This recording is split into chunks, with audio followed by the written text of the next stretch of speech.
이완구 국무총리 후보자의 인준 문제, 문재인 대표가 새로운 제안을 내놨습니다. 여론조사로 결정하자 이렇게 했는데 전례가 없는 일이어서 지금 논란이 커지고 있습니다. 먼저 문재인 대표 그리고 새누리당의 유승민 원내대표의 반응까지 직접 들어보시고 이야기를 이어가겠습니다. 이완구 총리 후보자를 반대하지 않을 수 없는 우리 당의 입장이 매우 곤혹스럽습니다. 중립적이고 공신력 있는 여론조사 기관에 의뢰해서 여야 공동으로 여론조사를 해볼 것을 청와대와 여당에게 제안합니다. 야당의 대표께서 어제 하루 만에 이렇게 말씀을 바꾼 점에 대해서 정말 유감스럽게 생각을 합니다. 임명동의안 처리가 어렵게 합의한 대로 차질 없이 추진될 수 있도록 저희들은 노력하겠습니다. 조수진 차장에게 먼저 질문을 좀 드려야 될 텐데 총리 인준 문제를 여론조사로 하자. 이거 갑론을박이 있을 수 있는 일인데 조 차장께서는 어떻게 평가를 하시는지요? 네, 오늘 최고위원 회의에서 바로 문재인 대표가 그 공신력 있는 기관에 맡겨서 이거를 여론조사로 결정하자 했는데요. 정말 깜짝 놀랐습니다. 왜요? 바로 이 문재인 대표가 대표 취임하고 첫 번째 대여 문제죠. 예. 네, 바로 이 정부와의 관계를 어떻게 그럼 요리할 것인가 이 첫 번째 과제를 받고 여론조사를 던졌습니다.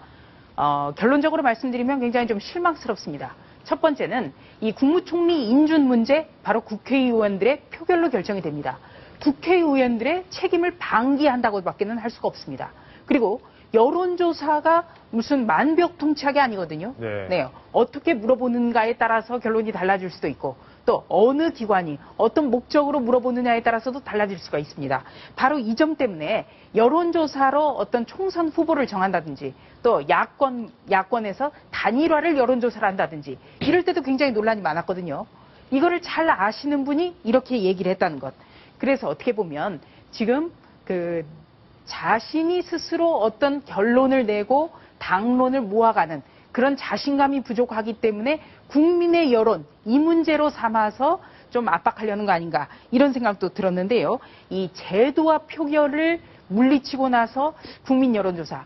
이 국민 여론조사가 이렇게 만병통치약 같은 이렇게 생각을 한다면 국회의원을 우리가 뽑을 필요도 없죠. 모든 사안을 여론조사로 결정하면 되니까요. 예. 여기에 아주 허점이 있습니다. 그 말에 정답이 있는 것 같습니다. 김태현 변호사는 어떻게 보셨습니까? 여론조사라는 것은 정책 결정이나 참고용인 것이죠. 네. 참고로 여론조사를 보고 그럼 참고로서 내가 이렇게 해야 되겠다. 방향을 잡는 것까지는 좋으나 여론조사가 0부터 100까지 모든 걸 결정하는 수단이 될 수는 없겠죠. 만약에 지금 조수희 차장이 얘기한 것처럼 여론조사로 모든 걸 결정한 거라면 정당, 국회의원 있을 필요 없습니다. 대통령과 여론조사 기관만 있으면 되는 것이거든요. 정당이 왜 존재하는지 헌법상의 인사청문회, 국회의원에 대한 동의, 임명 이런 절차들이 왜 존재하는지는 문재인 대표가 좀 아셔야 될 것 같고 글쎄 문재인 대표가 왜 이렇게 결정했는지는 문재인 대표가 그 측근만이 알겠으나 문재인 대표는 양다리를 다 걸치고 싶은 걸 겁니다. 만약에 총리 인준을 반대하자니 또 세 번째 발목 잡는다. 또 충청 민심 이런 것들을 거슬릴 거고 그대로 동의를 해주자니 선면성을 강화했는데 정부와 전면전을 선포했는데 그것과도 맞지 않는 것 같고 이러지도 못하고 저러지도 못하고 이것도 하고 싶고 저것도 하고 싶으니 그냥 여론조사 한번 해보자라고 한 것 같은데 책임 있는 정치를 하시기 바랍니다. 예, 김태현 변호사가 날카롭게 지적을 해줬습니다. 그러면 궁금한 게 과연 우리 국민들 생각은 어떤지 그 부분도 한번 짚어보긴 해야 될 텐데 이게 오늘 나온 여론조사일 텐데 조수진 차장이 설명을 좀 해주시죠. 네, 가장 최근 여론조사죠. 바로 한국갤럽이 10일부터 12일까지 3일간 걸쳐서 지금 여론조사를 해봤더니 이 질문이 이겁니다. 이완구 총리 후보 청문회가 열린다. 귀하는 이완구 총리 후보가 적합하다고 보십니까? 적합하지 않다고 보십니까? 이렇게 물어봤더니 적합하지 않다가 41%, 적합하다가 29%입니다. 그래서 바로 아까 조금 전에도 여론조사에 대해서 굉장히 맹점이 있다고 했는데요. 만약에 질문 자체가 이번이 국무총리 후보자 두 번의 낙마 끝에 다시 국무총리 후보자를 지금 선출하는 그런 표결이 곧 남아 있습니다. 여러분은 어떻게 생각하십니까? 예. 이렇게 물어봤다면 또 달라질 수 있는 그렇게 거죠. 하면은 적합하다가 늘어나겠죠. 그렇죠. 근데 만약에 반대로 이완구 후보자의 흠결이 많은 것으로 드러났습니다. 어떻게 보십니까? 하면 또 다시 적합하지 않다가 늘어날 수 있습니다. 이게 바로 여론조사의 함정이라는 그런 지적이신 건데, 네. 자 그러면 자, 이런 방식으로 한다는 거 실제로 새누리당에서 받아들일 수 있는 겁니까? 없습니까? 새누리당뿐만 아니라 새정치민주연합에서도 못 받아들입니다. 아, 그래요? 예. 왜냐하면 조금 전에 얘기 드렸죠. 바로 총리 인준 표결, 국회의원의 권리입니다. 또 의무입니다. 이것을 안 한다? 이거는 책임 방기입니다. 그리고 또 한 가지, 문재인 대표가 오늘 좀 잘못한 것은요. 바로 이 원내대표 소관 사항이거든요. 여야 협상 문제는. 그런데 이 여론조사로 결정했으면 좋겠다 발언을 할 때 우영근 원내대표하고 협의를 안 했다고 합니다. 예. 그래서 우영근 원내대표도 이 소식을 듣고 깜짝 놀라는 표정을 감추지 못했습니다. 좀 황당했겠다 이런 생각이 좀 드는데, 자, 지금 시청자 질문이 좀 들어왔다는 PD 사인이 왔습니다. 같이 한번 보겠습니다. 문재인 대표가 전에는 이완구 총리 안 된다고 하더니 갑자기 여론조사로 하자고 한 건 대선에서 충청 표심을 의식한 꼼수 아닌가요? 조금 전에 김태현 변호사도 살짝 언급을 했는데 조수진 차장이 다시 한번 정리를 해 주시죠. 네, 뭐 날카로운 논평이죠. 예. 질문이 아니라 논평 같은데요. 일단 문재인 대표 이 발언에 있어서 메시지가 굉장히 간결하고 일관성이 있어야 됩니다. 이 부분이 지금 흔들리고 있습니다. 문재인 대표 며칠 전에 뭐라고 했냐면요. 2번의 총리 후보자가 낙마를 해서 어지간하면 이번에는 수용하려고 했는데 이완구 후보자 거짓말 드러나는 거 보니까 안 되겠더라. 그래서 어떻게 보면 부결시키겠다라는 뜻을 분명히 했거든요. 예. 네, 이런 상황에서 다시 말 뒤집기가 된 겁니다. 여기에 대해서는 바로 이번에 전당대회 내내 발목을 잡았던 이 호남 총리 발언, 그래서 더더욱이 충청 표심을 의식하지 않을 수 없었을 거다. 이런 분석이 지금 나오는데요. 리더는 여론에 끌려가기보다는 여론을 주도해야 됩니다. 어떤 당론을 정할 때도 반대 세력이라도 나라를 위해서 또 당을 위해서 옳은 게 있다면 설득을 해야 되는 거죠. 여러 가지로 문재인 대표 참 아쉽습니다. 예. 김태현 변호사는 어떻게 생각하십니까? 이 의견에. 제가 아까 말씀드렸지만 네. 굉장히 적절한 지적이고요. 아까 조준희 차장은 지금 방금 얘기했지만 리더의 메시지, 특히 일개 국회의원이 아니라 당대표, 지난 대선 후보 지냈던 분, 또 차기 대선 주자 1위를 지내시는 대형 큰 정치인이라고 하면 메시지가 간명하고 일관돼야 됩니다.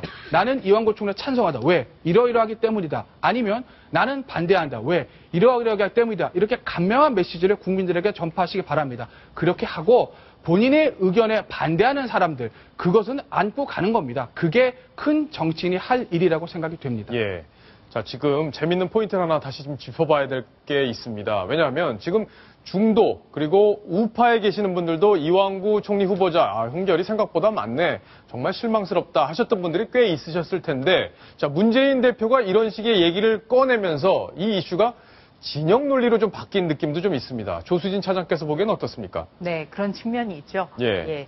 이 문재인 대표 발언 전에는 이완구 총리 후보자나 고위공직자의 가장 기본적인 것은, 기본적 자질은 바로 도덕성인데요.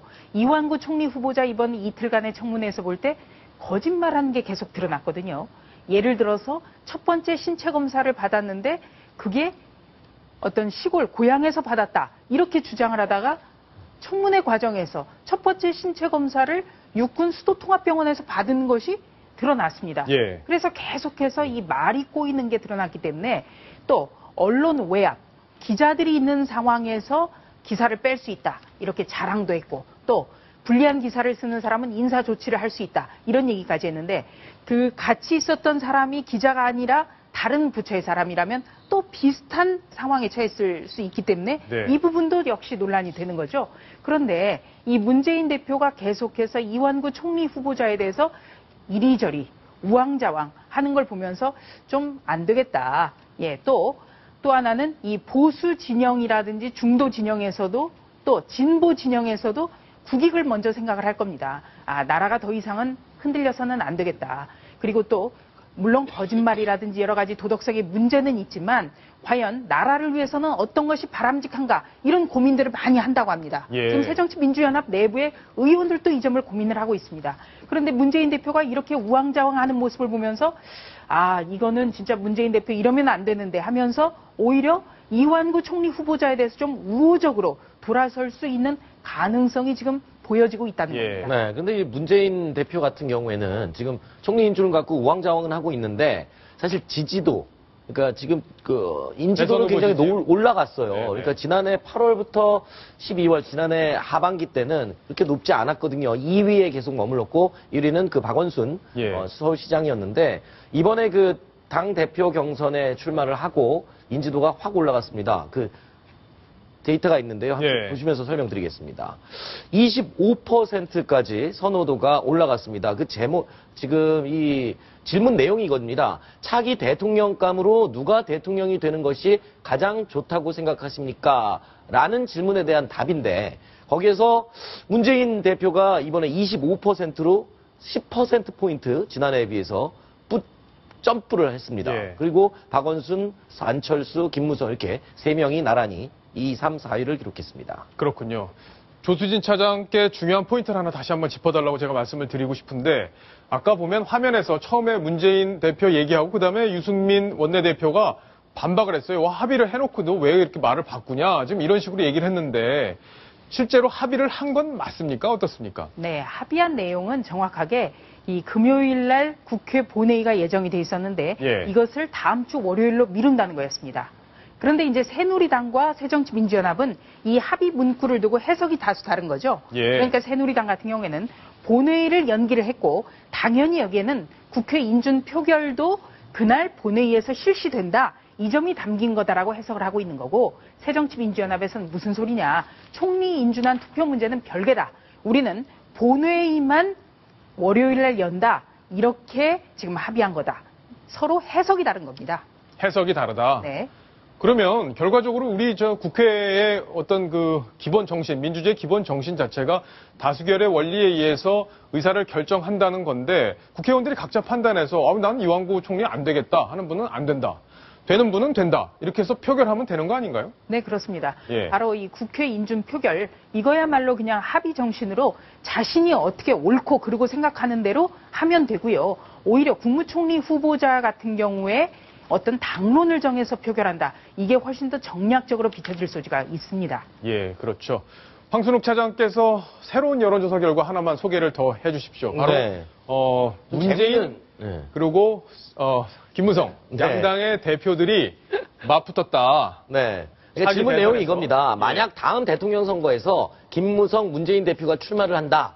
그러면 누가 대통령이 되는 것이 더 좋다고 생각하십니까? 라고 네. 질문을 했더니 문재인 대표가 됐으면 좋겠다가 51%가 나왔고요. 김무성 대표가 됐으면 좋겠다가 31%가 나왔는데, 저 수치가 중요하다기보다요. 예. 이유를 물어봤습니다. 그럼 왜 문재인 대표가 김무성 대표가 됐으면 좋겠냐 그랬더니 문재인이 싫어서가 예. 17%고요.